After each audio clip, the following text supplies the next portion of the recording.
Frequency 1138 is all clear and clanker free. This is Clone Army Radio.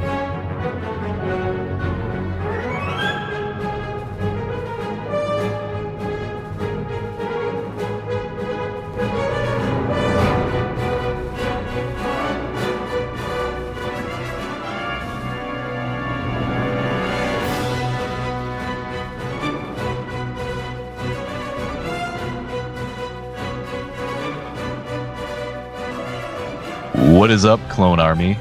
Welcome to episode 30 of Clone Army Radio. Episode 30. How did we get here? We just kept going. That's weird. Yeah. That's like, dude, that's 30 episodes. Huh. 30. Yeah, I don't know. It's just, you start at 1 and then you just keep putting out episodes, and next thing you know, you're at 30. It's insane. I mean, it's still a long way from 100, but 30 is pretty intense. So yeah, on that note, welcome to episode 30. I already said that, but that's okay. I am Arc Trooper 5s, and as per usual, I am accompanied by my counterpart, 4s, aka Cuatros. Beep, boop, boop, boop, boop. What is up, number 5s? Oh man, I don't know, man. I know I just said this was our 30th episode right before we started the recording, but now I'm just like, wow, that's kind of a lot for us newbies. For us noobs on the scene, yes. Right. Seeing that, we've got some Twitter peeps. Shout out to those of you that listen to us. Oh yeah, very much so. Very cool. They're putting us, and they're making their list known and saying what they're listening to, and that's pretty nice. Thank you. Totally, thank you. So before we get into what we're here for, did you hear about what do you call it? EA no longer has the exclusive rights to the Star Wars games? Yeah, I saw a little blurb about that. I didn't read an article, but I saw a headline. Yeah. And apparently there's going to be an open world Star Wars game made by Ubisoft. Ooh. That sounds fun. Going to be a little bit like Knights of the Old Republic in a way. Yeah, I don't know what they're going to do. I mean, Ubisoft is, they're kind of hit and miss, I guess, but I enjoy many of their games, and I have over the years, like Ghost Recon, all those games, The Division, Splinter Cell, obviously for me, Assassin's Creed. I'm a big fan. So, yeah, it'll be interesting to see what they do. And it looks like, I think EA is still going to make a sequel to The Fallen Order. Like, it looks like they're still going to make Star Wars games, but they just don't have exclusivity. Is that a word? Yeah. So it's always exciting to hear new news about Star Wars games because there's been such a drought. I know, since Battlefront 2. Yeah, well, like even since just you want to go back to maybe the original Xbox. Back in those times, I mean, obviously on PC as well, but that's where they were pumping out like those Jedi Academy games, right? And the Old Republic, Knights of the Old Republic, and I mean, really, what would that? That's not even last gen at this point. The 360 and the PS3, I think, just the Force Unleashed and the Lego games is all we had, and then finally we got the first Battlefront on PlayStation 4. Yeah, that was like more like a tech demo, if anything, because there wasn't much to the game, but it looked pretty. Yeah, it looked great. But Battlefront 2, I think, is it had a rocky start with microtransactions and all that kind of stuff, but EA, I guess, actually listened, and they've been pumping out, some cool updates and stuff for that game. And as you know, we've played it. It's fun. Yeah, it's a fun game. It's hard to beat, even when you're playing the bots, but right. but it's pretty cool how you can, be in the clones or the original trilogy, or you can jump around to all the different times and play the different characters from those times, which is pretty cool. Yeah, it's a lot of fun. Okay, so for episode 30, you got some? Yeah, did you see who signed on to be to play Thrawn in the Ahsoka series? Oh, they already signed someone on? Yeah. Lars Mikkelsen. Lars Mikkelsen. Yeah. I feel like he was one of the rumored actors for that. Yeah, apparently he's the guy that voiced the character in the Rebel series. I haven't watched the Rebels. Oh, right. Okay. Yeah, I'm looking at a picture of him. Did they model? Oh, you haven't watched Rebels yet. I wonder if they used him to model Thrawn because he looks like Thrawn. Yeah, he does look like Thrawn. Ah, dude, see, that's cool. I'm down with that. Yeah, I was a little concerned because I had heard something about Robert Downey Jr. Nothing against him, but exactly. I wasn't feeling it at all. No, not at all. That's too much. We want a character, an actor of this kind of magnitude, like someone who's been in stuff, but not like a huge A-lister or whatnot. Right, dude. He's related. His brother is Mads Mikkelsen. I guess I should have known that, but he was wasn't he Galen Erso in Rogue One? I thought he looked familiar. Pretty awesome. Yeah, that's awesome. So Thrawn's going to be on the live action scene. Yeah, played by the guy who voiced him, which leads me to believe, all the clones, Boba Fett, are voiced by, well, not voiced by, no, the movies, I guess, by Tamora Morrison, but not all that's a different, the clones are different. Oh yeah, from Clone Wars they had somebody else do it. D. Bradley Baker, I believe. But it was kind of based on Tamora Morrison's voice. Right. So they got to use him, and he's doing live action. And then, Ashley Eckstein's really the only one that's, Bo-Katan got used by Katie Sackhoff. She got to do voiceover work, and then now she's doing live action. But not Ahsoka. So, what can you do? Yeah, I don't know. There's probably something out there that we don't know. I would assume there had to be some reason for it, right? Right. Very cool, though. I look forward to seeing Thrawn in live action. Same here. I can't wait. Oh, it looks like we have it tweeted already. Yeah, all over that. Nice. Good work, Fours. All right, so Clone Army. Today, we are going to talk about our 5 top Han Solo moments. Han Solo. I'm just all over it today. Our top 5 Han Solo moments, and I don't think we've ever really spent any time on an actual character.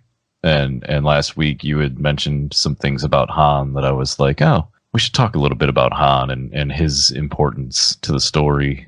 So I did a 5, 4, 3, 2, 1 type of deal. I kind of ranked mine. I don't know if I meant to tell you about that, but I've been kind of distracted the last few days. So I don't know if you want to rank yours or if we just do whatevs. Yeah, I just got a 1 through 3, 4, 5. They're all pretty much could be 1 through 5 at any given moment. So right. Yeah, it's pretty much the same here. So, all right, well, why don't you give me your first one? Okay. My first one is when Han Solo clears the way for Luke Skywalker to take the shot on the trench run. And he shoots the TIE fighters that are behind Darth Vader in A New Hope. And the TIE fighter ricochets off of Darth Vader's TIE fighter and sends him flying into outer space. And then he's like, "Take the shot, kid. You're all clear. Let's blow this thing and go home." I just think that's like a huge moment for him. I mean, it's a big game changer because you find out he's not about the money, sister. He's about he's about being a good guy and fighting the bad guys, and he comes out of nowhere, which is kind of cool, and it saves the day really because Luke was about to get shot. Killed. Mm-hmm. So the quest for the Holy Grail could continue. Very cool. So I had to make mention of that moment. I think it changes his character, his story arc. He was just a scoundrel at that point, and we thought he was a scoundrel, and until he saves the day, and then we're like, this guy's a true hero, and he deserves that medal. Definitely 100%. That's actually in my ranking. That was my number one because it means so much to the story. Him coming back and helping Luke. I mean, it's possible you have Darth Vader flying gosh, I'm like messing all my words up. I'll start over. You have Darth Vader, who, as Anakin, it was, the best pilot in the galaxy, right? Right. And there he is chasing his son, who he didn't know was his son at that point. He definitely sensed something. The Force is strong with this one. Yes, thank you. And then Han swoops in to save the day. Well, if Han didn't, who knows? Vader could have shot Luke down. Death Star would still be all good, and you never know. I mean, obviously Luke is gifted, so he might have been able to get out of it, but it could have just changed. It could have changed the whole story if Han wasn't deep down inside that good guy that, we all know that he is. And, he helped stop Vader from crushing the insignificant rebellion. Right. And, I think it's one of the most important moments for Han. Is that one that, sure. Like you said, you just think of him as a scoundrel and all that, but from the start, he's this cocky guy looking for money. And by the end of the film, he's like, I got to go save my friends. I can't just bail on them. He grew attached to Luke and Leia really quick. Yeah, he did. And he didn't want to see him. He didn't want to leave them with the impression that he was leaving them at. So I think he came back and said, no, I'm actually a good guy. So, right. And then he puts up the front again in Empire, but well, he's Han. It's short-lived. Yeah. Yeah. All right. I'll go with my next one. Han shooting at Vader in Empire. When Lando leads them to the trap of Darth Vader and Boba, and as soon as those doors open and he sees Vader, he just pulls out that blaster and shoots right away, man. No hesitation. I was going to make that one. I was going to do that one too. Oh, really? Nice. Yeah. But barely. Yeah. That was one of my almost gotcha moments. It's just, that right there is a hero. He sees the biggest bad in the galaxy and he just opens fire. No second thoughts, nothing. He's just, I got to get him. What I was just thinking about that part? I'm glad you brought it up, Fives. Like, shouldn't that have burned a hole in Darth Vader's hand? He takes 3 good shots or something to his hand and there's no damage there. Like, how does the Force stop a laser bolt from doing damage? You know what I'm saying? Well, the dark side has different powers. They feed on pain. They feed on... But yeah, I guess, depending on what that glove is made out of, maybe there should have been some blaster markings. Yeah. And go ahead. Oh, I was just going to say, I was thinking in my head, for some reason, I was thinking that he didn't absorb the bolts. But, in Attack of the Clones... Was it Attack of the Clones or... It was either Attack of the Clones or Revenge of the Sith. Yoda just absorbs lightning right in his hand. And, that's a good point. But But yeah, I can see that. It's a blaster bolt going into material. Right. I mean, is he wearing Beskar? I doubt it. I doubt it too. Yeah. I mean, so it just caught me like off guard the other day when I watched it. I'm like, wait a minute, his hand should be blown away. You know, even if it's a robot. I mean, look what blaster bolts do to C-3PO. mhm. You know, his hand should be like smoldering, and you know, And Luke's hand, in Return of the Jedi, Luke gets blaster bolt in his hand, and it blasts some of the synthetic skin off. very good, exactly. Yeah. So those gloves must be like you said, made of Beskar. Because I would Something. have rather have seen maybe his like to have seen his lightsaber go up, because you know I know for sure that deflects laser bolts. Yeah. But the fact that he uses his hand leaves me a little bit suspect. It's definitely something I never picked up on. Maybe I have an oven mitt that I use sometimes that like I can touch the grill grates and not burn my hand. Maybe he's wearing one of those. Right. I don't know, man. No, I think it's a good observation for sure. I'll have to Google that and see what all the Star Wars talkers are thinking on that one. Yeah. Maybe the listeners can let us in on it. There you go. They used the force to slow down the bolt enough that it would disintegrate it into nothingness. I mean, that might be the answer right there, man. So, all right. So, what is your second one? My second one is in the movie Solo, when he's fighting the beast in the mud planet. I always forget the name of the planet. I'm sorry. Oh, Mimban. Mimban. Yes, Mimban. And all of a sudden, not all of a sudden, but you know, he can communicate with Chewie and then become like pals. I think that's pretty cool. Mm-hmm. You know, so I think that's up there with me, because you know, knowing a different language saves his butt, because Chewie was about to eat him, I think. Oh yeah, yeah. He eat him or rip his arms off. Right. Yeah, that was definitely one of my my almosts, because that was a big one. That's, you know, I think I said last week that was, you know, the start of them becoming best friends was in that movie. Right. Very cool. Still cracks me up when he starts gurgling like a Wookiee, though. It's so good. I know. It's just so funny to hear a human doing it, and it's almost like he's kind of shouldn't be doing it, but I'm glad they do it the way they do it. You know, he growls and Han can understand him and talks English, and Chewie can understand. I'm sorry, basic. Can understand basic. So, right. I think I like it that way better. Yeah, it was still pretty funny though. Like even Chewie's reaction, he's like, "Huh?" I know. Totally. Like, where do you pick up Kashyyyk? Like, he was on Corellia. Like, there was no Wookiees there. Like, you know, like how did he pick? Like, was he just studying it on his, you know, had some, Rosetta Stone or something going on? Some Rosetta Stone, nice. I think, how many years was it from when he joined? He's at 3 years. So, I mean, who knows what could happen in that time? He might have picked up a little bit of it. Maybe he was, I mean, heck, for all we know, he could have been a stormtrooper that was, you know, moving the slaves, the Wookiee slaves. I mean, we don't know. Good point. Yeah, plenty of time.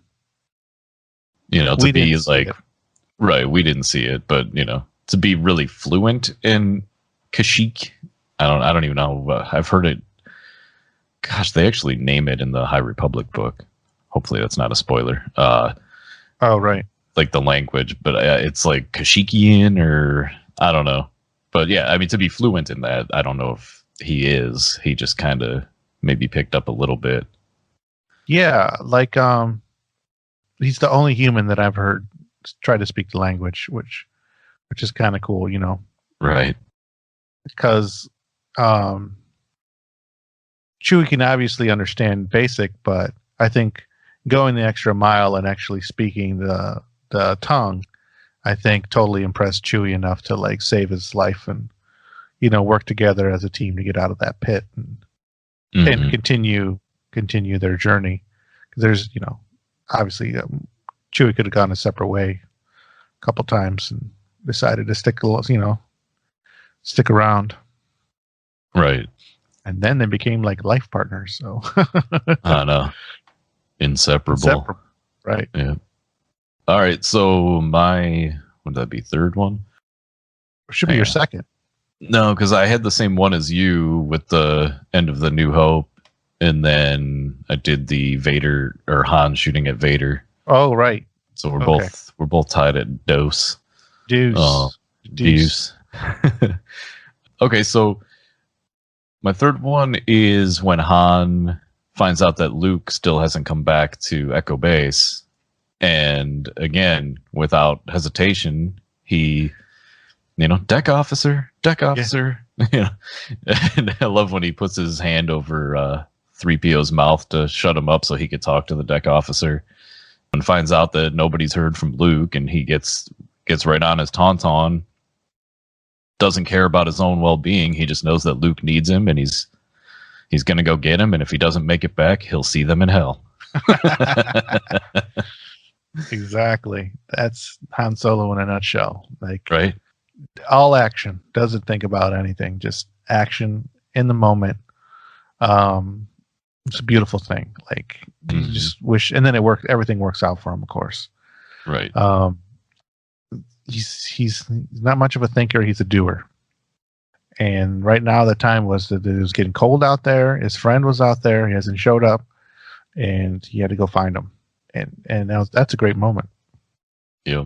Once again, the selflessness of Han Solo, prevails. Yeah. And really, once again, the success of Luke Skywalker isn't totally possible without Han. Yeah. Well, once again, it's the movies. They're all Han Solo's the one rescuing. He's the rescuer. How about that rescue? Doesn't he say that to Princess Leia at one point? I think so. Yeah. Which is funny too when you think about it, because then what happens at the beginning of Return of the Jedi? Han Luke and Leia and Chewie, they're all out to rescue Han and Lando. Yeah. So kind of flip sides there, and then he can't be successful without their help. And he can't do well. Obviously, he's frozen. He's not going to do anything. But you know what I mean. Yeah. He needs them just as much as they need him, and that really just makes that whole big group work so well. True. Going back to Luke on Dagobah, though, like Luke just got his mission. Talk about a needle in a haystack. Like, he just got his mission from Obi-Wan, the ghost of Obi-Wan. So you'll go to Dagobah and find Yoda, and he's and like Luke is dying, like in the cold, and he's like, "What?" And then here comes, here's just like a perfect like setup, because here comes Han out of nowhere, like needle. how does Han find him? Like in the white snow, he's wearing white, like everything, like. Yeah. It's a snowstorm. And he just finds them. It's pretty good. It's pretty good tracking or whatnot. Maybe because of the meteor or whatever. Maybe he had an idea of where Luke was. I don't know. It wasn't actually a meteor though, right? It was one of the probe droids. I think so. Yeah, I think so too. Very cool though. Just, how would he find him? Obviously, they leave a lot out because of, time and storytelling. Yeah, he didn't have a sensor or anything on him, did he? I don't think so. He had those like binoculars or something, I think. But yeah, so I think there was a shot of him with his goggles off and he was looking around. You would think I would remember these things watching that movie as much as I have, but sometimes I kind of fade away. Right. Have you read the From a Certain Point of View on the Empire? Is that the newer book? Yeah, that's the newer one. No, I haven't yet. They have a story from the Rogue 2's perspective, I guess. Oh, really? Yeah, it's pretty cool. Nice. I actually just bought an action figure of Rogue 2. Oh, nice. Yeah. It says Rogue 2. I found them. I repeat, I found them. I found them. You know, it's I funny. always love that line. Me too. It's funny because as soon as I opened my shipping box yesterday, and he was in there, I said that line. I'm like, I found him. Oh, it's good stuff, dude. So, Now what is your? Oh, my bad. Yeah. No. Go ahead. I was gonna say what was your number 3, but I didn't know if you were. Yeah. Okay. 3. Number 3 is shooting Beckett first at the end of Solo. That's good. Yes. That shows a lot of Solo Han, learning the ways of being like a smuggler, scoundrel, taking what he's learning from Beckett. Look And out to for not- yourself. Yeah. Don't trust anybody. Don't trust anybody, Mm-hmm. because he was going to shoot him. So definitely had to make the list. Yes, sir. It's on my list. Yeah, I was wondering if our lists are going to be similar. I figured. I mean, Han's a pretty popular character for us. Really can't add much to the Beckett thing because I just, I was thinking, yeah, he's learning. He learned. Beckett taught him well. Even if Beckett was going to shoot him at that point or kill him, he was still like mentoring Han, which is kind of weird, but. Right, and you get to see a lot of when Beckett, just the way Beckett carries himself, you're like, that's totally Han Solo, Mhm. and it's so cool. So you get to see where he picks up all his ways. Yeah, totally. I think you actually pointed that out once before, that he's basically, what Han was in A New Hope. Right. Very cool. I don't know, Beckett's awesome. I mean, obviously Woody Harrelson's awesome, but just I was watching Solo again recently, and that one shot of him on Mim Bomb where he's just twirling his pistols and blasting all those guys. I'm like, this is so cool. I want to see like a Star Wars actual gunslinger style movie or something, and bring in Beckett because he was awesome.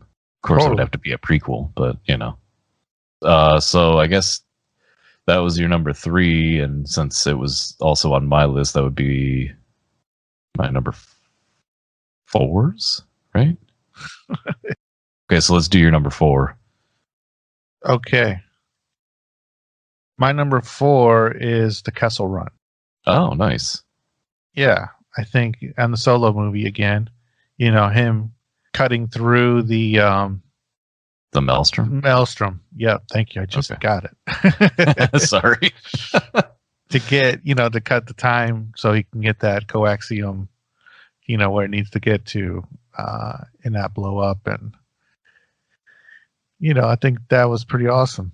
And it's, the run that made him famous. You ever heard of the Millennium Falcon? The one that did Kessel Run under 12 parsecs. Awesome. Yeah, just the fact that was it parsec is like a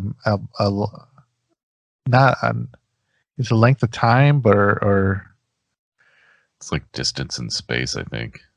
Yeah, there's like something where it's like they used it wrong, but then they fixed it in a Solo movie. Yes. Well, that was pretty cool. Yeah.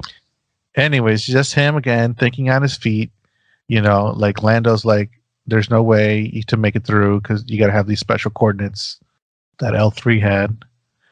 And Solo's like, no, we're going to just fly right through it and we're going to see what happens. We're going to take it as it comes and get away from the huge monster and get out of here. So, and that's what I had to make the list, Absolutely. It's a good one. Yeah, even he like proclaims his greatness with that. Oh, he rounds up. Rounds down. Right? Rounds down, right. Yeah, he's like, not if you round down, buddy. That Solo movie was so good, dude. I know, it's great stuff. I want to see more of that. Like, I was watching it recently, and I'm like, this is such a good movie. Yep. I know. I really hope they revive that story somehow. It was good. It was just, it wasn't the fault of the film. It was the fault of like just poor planning. You have The Last Jedi in December, and then this was in May. Like, yeah, it was super quick. It was too soon. There was obviously all the diversity, from The Last Jedi. So things were just kind of not good at that time, I guess, for Star Wars. People were upset. People were not upset. It was just kind of a messy time to release another film so soon. They should have bumped it to December, and it probably would have done better. Give people time to breathe. The people that, were unhappy with The Last Jedi, give them time to breathe and sit back and be like, all right, let's give this Solo film a chance. And, it probably would have had better numbers, I think. And a lot of people, that didn't want to see it for their reasons, for their feelings towards The Last Jedi, that eventually saw Solo, love it. Not everybody, but a lot of people. Right. So there you go. It's pretty in a capsule. This movie is great. Get you some Lando in there, some young Lando, some young Han. He's got another love interest, that's not Leia, so you're wondering what that's all about. Right. You get to see him, grow up, make mistakes, and learn, and some cool adventures too. So it's good. It was a good movie. I'd be the first one in line to see a Solo 2. Yeah, me too. Definitely. Solo 2. Nice. They might have to work on that title. Yeah, they have to do something. Another Solo. No. Yeah. No, it doesn't even work. It's almost like the Lone Rangers. Right.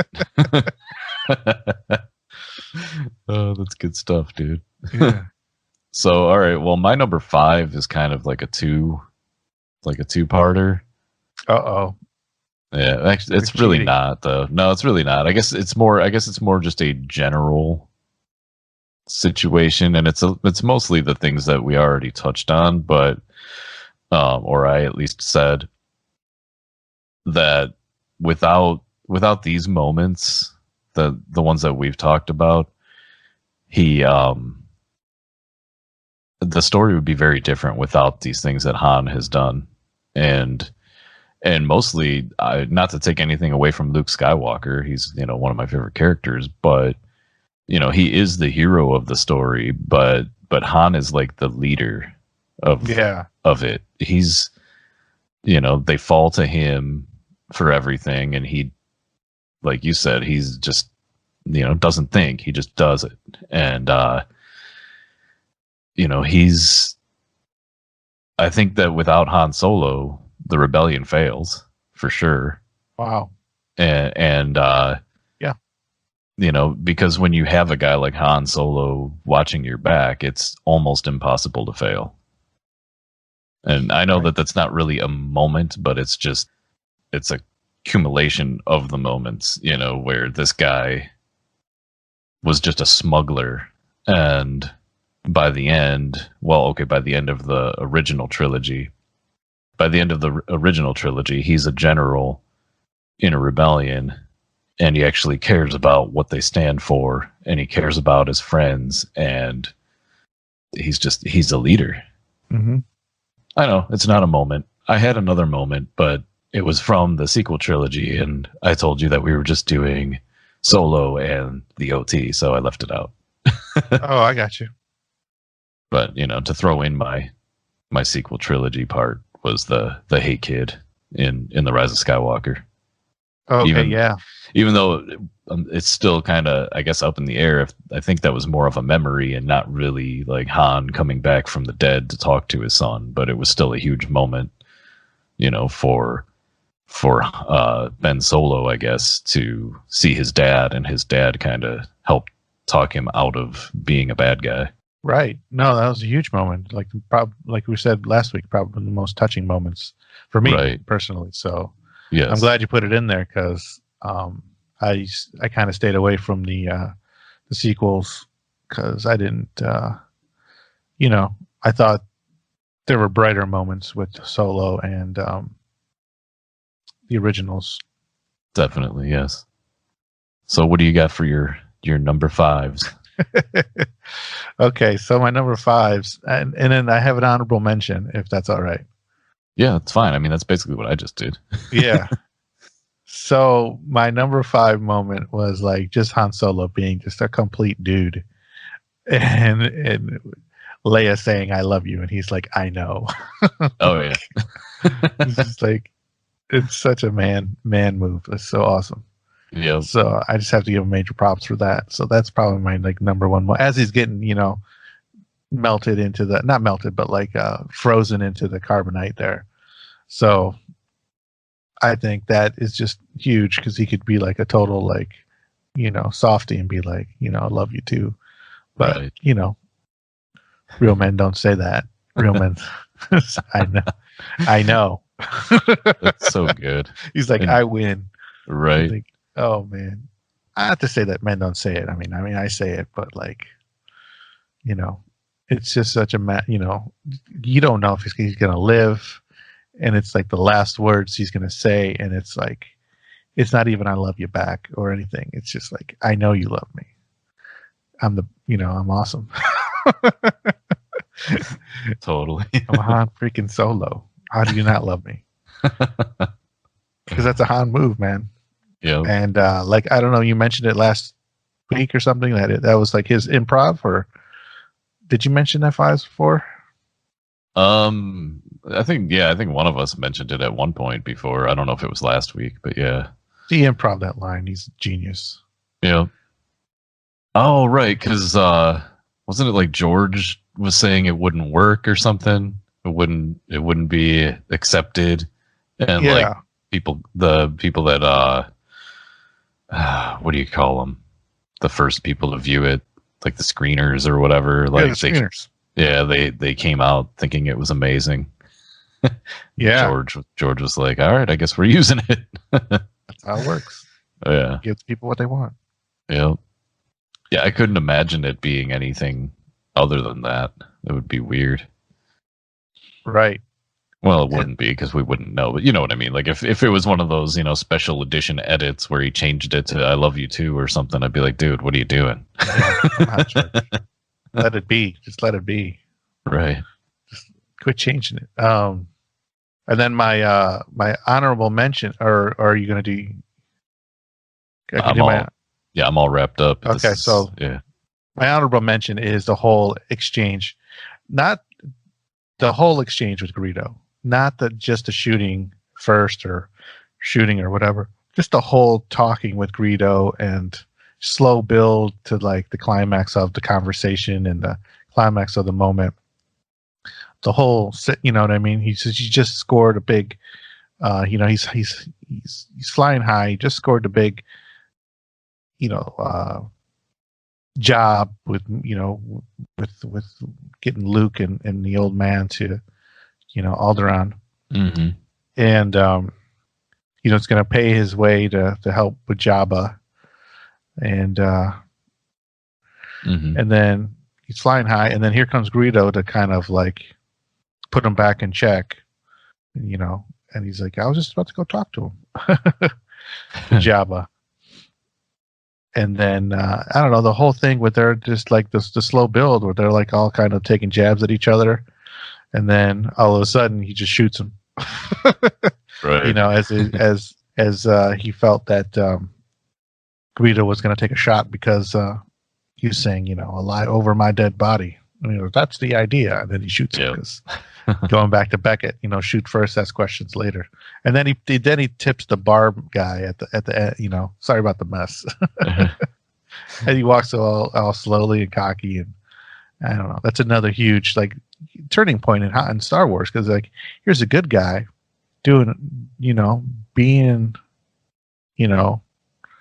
like cutthroat, really. Not taking it from the bad guys, like. Yeah. So. Well, I mean, he was sort of like. I mean, at that point, though, he was still up in the air as far as if he was a good guy or not. Right. He was just a smuggler. But yeah, to look back on it, you're like, oh, well, before the edit, like, wow, this dude just shot this guy in cold blood because he didn't want to deal with him anymore. You know? Total Western, you know. Yes, that is total Western. And then he changed it to Greedo shooting first. Blah. Or Is that shoot when at it the same time. Shoot at the wall? Is that the one that hits the wall then? Yeah, and then the most recent edit that looks terrible, like Han's head gets all like digitized to like dodge the shot. And then the McClunky is in there, and ugh. Leave it alone. I know. You had it right the first time. Right. That's what I'm saying. The first time was perfect. I don't think we're not alone in all that, Forrest. Yeah. I think the majority. I'm guessing here, but I'm assuming the majority of Star Wars fans will agree that George should have just left it alone. Leave it alone, man. I like some of the other things that he's done with changes and whatnot, but not that one. That one just. But yeah, that's a great. It's a great anything with Greedo. I mean, well, that's pretty much it with Greedo. But you know, Greedo's pretty awesome. He doesn't get enough love. All right, well, that was your number 5s. Yeah, that was my number 5. Greedo and Han having an exchange. That was my number 5. Honorable mention. Yeah, honorable mention. Gotcha. Which I think is a good way to end it because it needs to be, it needs to be somewhere on the list.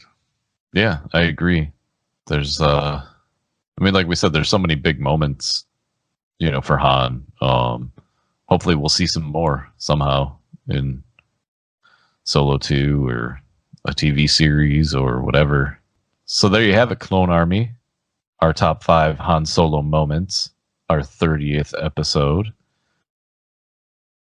I don't know. Here's to 30 more, I guess. Yeah, let's keep it going. So with that, we're going to close out the show, and thank you everyone for listening. Continue to listen. I'm sure we probably picked up a listener or two during the Mandalorian stretch there, and just letting you know there's more exciting content on the way. And if you ever want to, add your 2 cents, there's a couple ways you can get a hold of us. You can email us at clonearmyradio@gmail.com. Put all your thoughts down in one paragraph form, I guess. Or if you want to just a quick little, shout out or a quick little something, you can just tweet us at, at Clone Army Radio on Twitter. Or send us pictures at Instagram, Clone Army Radio at Instagram. I don't know how that one goes. Is it at Clone Army Radio, the Instagram one? I think it's like the same thing as the Twitter handle or whatever. I don't know. Or leave us a review on, anywhere that allows you to put a review on the podcast. We'd like to read, any kind of like feedback that you got, and look forward to more podcasting. Thank you very much. Thank you, and we will catch you next time. And Fours, may the Schwartz be with you. May the Schwartz be with you. Do it, Admiral Piet.